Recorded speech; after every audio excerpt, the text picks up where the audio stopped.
There are things humanity was not meant to know. The universe is old beyond comprehension, and there are secrets lurking between the stars that humanity should hope never to understand. You are investigators, doomed, most likely, to madness or to death, but you, nevertheless, seek the truth.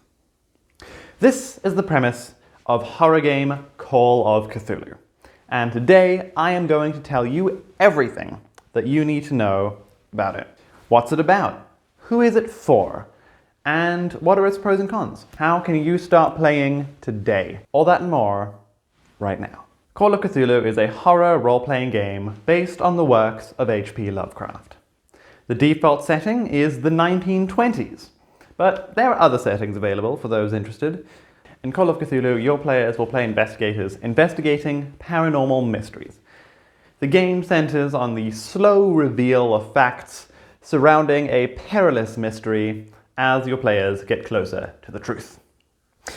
In essence, Call of Cthulhu is a game of slow burn horror, where the terrifying truth is slowly revealed until eventually a terrifying monster or cult is revealed, and your players will have to either confront them or flee for their lives. Because, getting into combat in Call of Cthulhu just really isn't a very good idea. Call of Cthulhu falls in a very specific subgenre of horror popularized by H.P. Lovecraft, namely that of cosmic horror. Like I alluded to in the intro, cosmic horror centers around the fact that humanity understands only a tiny fraction of what goes on in the universe, and that really we should probably keep it that way. As such, madness is a core feature of the game. So each investigator has a sanity score, which will slowly decrease over the campaign. There are ways to get it back, but it never comes back as fast as it goes. And there are multiple ways to go temporarily insane through exposure to supernatural horrors. On that note, it is important to note that Call of Cthulhu is a horror RPG. So it is expected that players will go mad or die.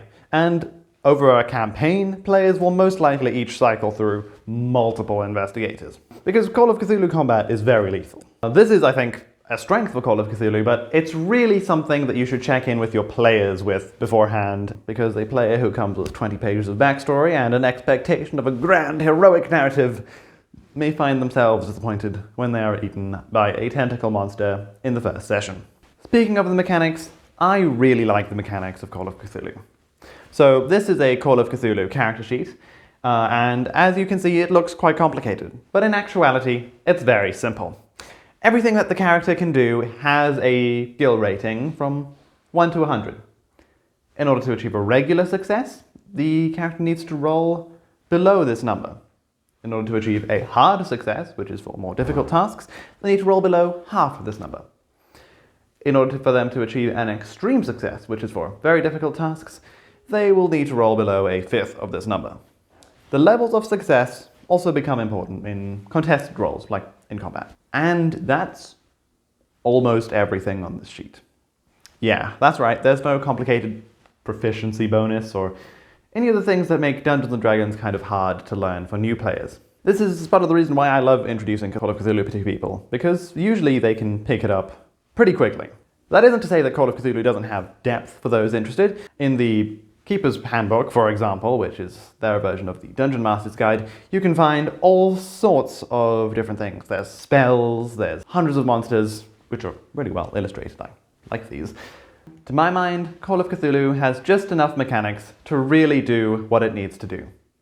It captures really well the feeling of slowly going insane and, slowly running out of luck, and chases and all the other things that make an excellent horror campaign, but the rules never get in the way.